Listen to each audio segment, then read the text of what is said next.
I wanted to talk to you about the importance of delegating and elevating. In your business journey, there comes points when you have to let go to grow is another way in order to deal with it. And I've got a little bit of a step process that you can use that I've been through on my own business journey that will help you, that will give you clarity, and that will make it easier for you to know when, why, what is the best thing to do and how to potentially do it. Because I'm going through this phase in my business at the moment. Now, maybe you can relate this too. Let me know if you can, that, administration is getting more. You're doing things that you don't necessarily want to be doing in a day. You're not focusing on your superpowers, as I talk about. Generally, you've got things that you can do in your business. You have to be proactive. You have to be thinking 3-4 moves ahead. And having removed myself last year from the day-to-day running and operations of my mortgage brokerage, I now coach and mentor over 170, I think we are now, service-based and financial services professionals to build that fun and profitable lifestyle. And what I think is really important, in fact, what I know is really important, because the process that I have gone through to remove myself from the operations of the mortgage brokerage, the service-based business, and now the exact same process and challenges that I am feeling in the training business. So I really want to help you to think about your superpowers. Let me share with you my process that I've gone upon over the last few years, and I'm hoping that it will inspire you to think and do the same things. Because we have to work out, first of all, from a personal development perspective, who we want to be, and then we can work out what we have to do in order to achieve what we want to have. The difficulty for most people, and I see online, particularly in social media and particularly on these platforms, is that most people want to focus on what they want to have first. But if you're focusing on what you want to have, one, you're always going to be stressed out because you haven't got it yet. Whereas if you have a goal and a satellite navigation, and you know the journey you want to get to, you just have to say, who do I need to become? And what do I need to do to become that person? Knowing that it's going to get you to what you want to have. So if we think about business, first of all, when you start out, you're wearing the 4 main hats within your business. You're wearing marketing, sales, admin, and finances. And these are the 4 things that you have to really leverage out as quickly as possible. And they're in the order of marketing, sales, admin, and finances, because that's the order in which you have to focus your priority as a business owner on them. And the other side is you have to leverage them in reverse order. You have to have a target, a sales target. You have to have a prediction for your turnover expenses and therefore your gross profit, i.e. the money you're going to make before tax.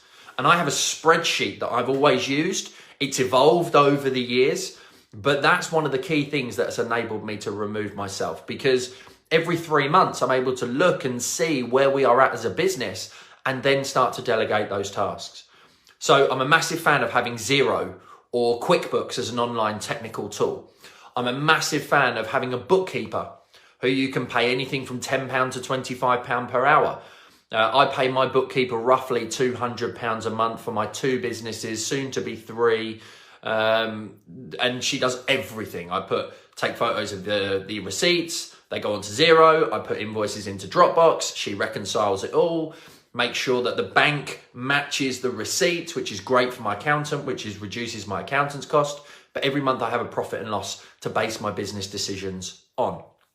And if you don't like numbers, which a lot of business owners don't, particularly if you're a creative, it's great to leverage that out. So you can do that relatively quickly in your journey, and you can do it really early on.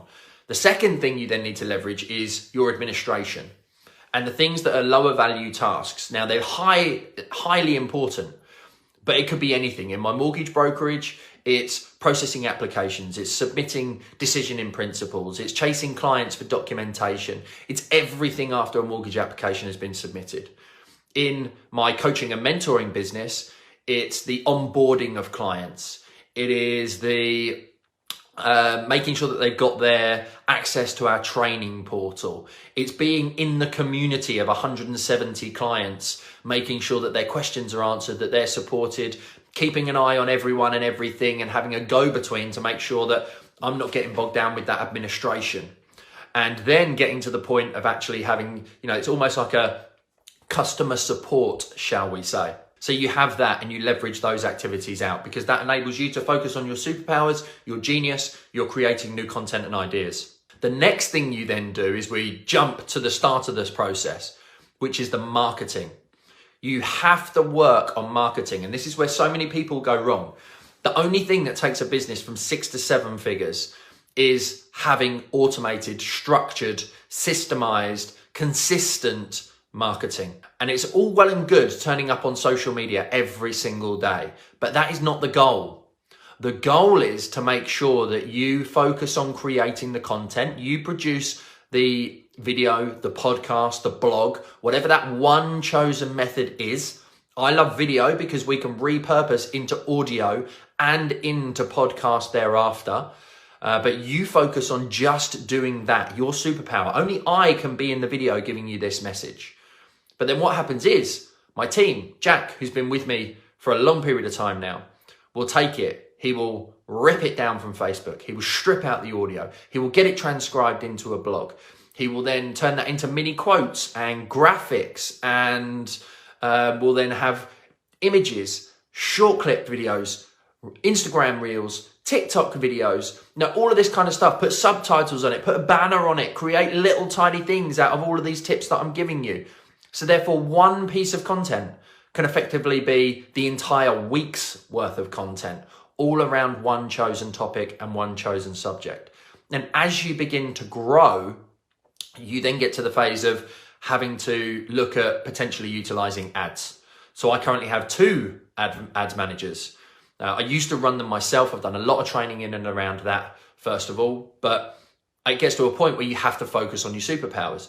But I'm a big believer, if you're going to be spending your money on Facebook ads, YouTube ads, LinkedIn ads, any Google ads, any of these areas, you need to have a basic understanding, because otherwise, how can you ensure that the person who's doing the job for you actually knows what they're doing? In doing that, you can then leverage that out. So I've got somebody who manages my Facebook ads. I've got someone else who manages my YouTube and my Google ads, because they're the same channel.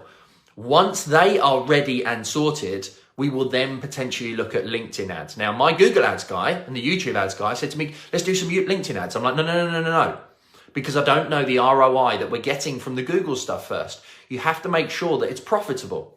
Now, in my mastermind that I ran yesterday, when it comes to ad spend, particularly if you're in financial services, it's not necessarily about the cost per lead. It's not about how much you pay for every single inquiry that comes through the door. It's about looking at it as a marketing machine, even from the point of view of Jack's wages, for example, included within this marketing section. Can you attribute, you put £1 in and you get £5 out? Because if someone's posting organically on social media, on all the different channels, putting LinkedIn articles up, LinkedIn posts, blogs on Medium, blogs on your website, all of this kind of stuff, that's activity. The only way in which you can gauge it is if you're doing it correctly, you won't get a high number of inquiries, but what you will get is you'll get your ideal client. And that ideal client might be worth £1,000 rather than £500. They might be worth £5,000 rather than £1,000. They might be worth £10,000 rather than £2,000. And when they come in, the idea is the best clients that I absolutely love, who are the easiest people to work with, are when they've turned around and they say, Gary, I've read the book. I've downloaded the ebook. I've got all my documentation ready. I've listened to the podcast. I've done this, that, and the other. Where do I send all my documentation and how do we do business? That's how it kind of works. The podcast, the videos, the content that you produce, the images that you put out there. Imagine it. I hate the saying, but imagine it as a funnel. You're sharing value at the top of the funnel. And then you're trying to move them into the next phase of the journey of having a closer connection with you, downloading something, reading something, engaging with you, getting onto your email list, whatever it might well be. And it's playing the long game with your marketing. And that's something that you can leverage. It's the biggest department generally where you are at, because you have to get reach, you have to get inquiries, and they will funnel down and trickle down into then sales, which is the last thing that you begin to leverage. The last thing that you have to leverage is your sales out to a salesperson. Everyone's really keen to, particularly in financial services again, to get advisors in and to get rid of salespeople. You know, I was talking to one of my clients recently who wanted to utilize Google advertising for his website. Got a great relationship with the estate agency, knows the numbers that he's converting. And I said, no. Give the estate agent to your new advisor, because you know the KPIs and the metrics of your lead to sale, your introduction to sale, and you can train them and teach them to do it the same way. You then focus on the new cost, which is going to be a cost in marketing for the Google ads. You set the standard because you're the expert and you will care about it more than anybody else. And then you bring somebody else in to replace you. You delegate that and you elevate yourself as you pass on those activities and those tasks. And that's vital. And then you need to think about within this journey, you know, your administrator, when you bring them in, will initially be a PA. But as you get busier, as you're starting to spin more plates, as you're potentially now managing 2 or 3 people, or you've got an outsourcer like we have on the Facebook ads side, you know, you have to get to the point of saying, okay, I've got my administrator. Do we want to bring in another administrator, or do we want to bring in a PA who can work alongside me? And that's a conversation that you have with somebody. Because the vital thing in delegating to elevating is that point of a PA is there to manage you. If you're really busy dealing with your marketing person, dealing with the administration and the processing of your clients and the management of your clients, dealing with the finances on a weekly basis, then talking to your ad team, then talking to your SEO team, as such that I am now, you've got a lot of plates to be spinning, and it's impossible to keep an eye on all of those things and be creative and decide the strategy and have an outward forward vision focus, because you're focusing on the here and now. You need to remove some of that, which is why you potentially have the PA who manages you, your diary, your actions, your tasks. Now, again, in terms of the next delegate to elevate, is you have the PA who potentially could become your operations manager. And they would begin to manage all those people within the business. They would monitor the sales team. You know, the last thing that you want to get rid of is the sales, because that's the thing that drives the money into the business. And particularly if you're selling, you know, mortgages or financial services or a coaching program or accountancy, you need to initiate that conversation. In my mortgage brokerage, when I brought in advisors, I used to do all of the first strategy calls, the 30 minutes with each and every single client. I would sell the fee, I would sell the service, I would sell the brand, the business, the journey, make sure that they were engaged. And then I would say, brilliant, from here on in, I'm going to pass you to Sally, I'm going to pass you to Andrew, who will manage the relationship hereafter. They'll do all the processing, they'll do all the research, they'll do everything else. But I know that the sale was controlled at that point in time. I then said, right, Sally and Andrew, you do the first appointments now, which then freed me up to do more strategy, vision, marketing, etc. It's never going to be an easy one. People are the hardest point, and I'm a big fan of utilizing, you know, disc profiling, or I think it's 14 personalities or 12 personalities or 7 personalities, whatever the website is. There's a personalities website. Comment in if you would like me to give you the link, and I will show you it, because it's a great one to understand yourself better and those superpowers. But it's also a great one to get any respective prospective employee, freelancer to work, you know, to complete, so you understand them better and make sure that they're congruent with you. So that is the process of delegating to elevating.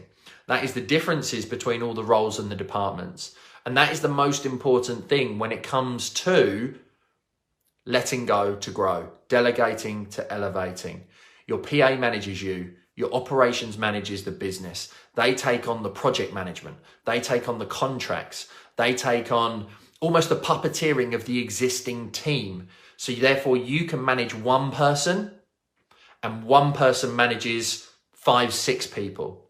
And then you have a PA that liaises with you in terms of your daily organization. Your PA would liaise as well with you and your operations manager to make sure that things are taken care of and the diary and the calendar and everything is sorted. That in turn creates a fantastic lifestyle business. that can be a highly profitable, highly successful organization that gives you time, money, and freedom, a fun and profitable lifestyle business. So in summary, finances could be outsourced, especially outsourced to a bookkeeper in the early stages. You bring in an administrator straight away to take away some of the lower value tasks. That's 1.5 people, we'll call it, on the team. So I'll put my thumb to a half. You then bring in somebody to assist with marketing, because marketing is the lifeblood of the business and 101 when it comes to driving sales, which you take on. I then believe you then bring in a PA, or your administrator becomes your PA. So you've now got two technically administrating people. You've now got 3.5 on your team, we shall call it. It then gets to the point when you're at that stage that you have more time, you can bring in the salesperson. So we've got marketing, we've got admin, we've got marketing, we've got PA, and we've got sales. And then at that phase, you can bring in an operations manager who will take on the management of all 4 of those people and enable you to create more time and more freedom to do the things you love with who you love. But there's a bit of an earlier process to that, which I will share with you at a later point.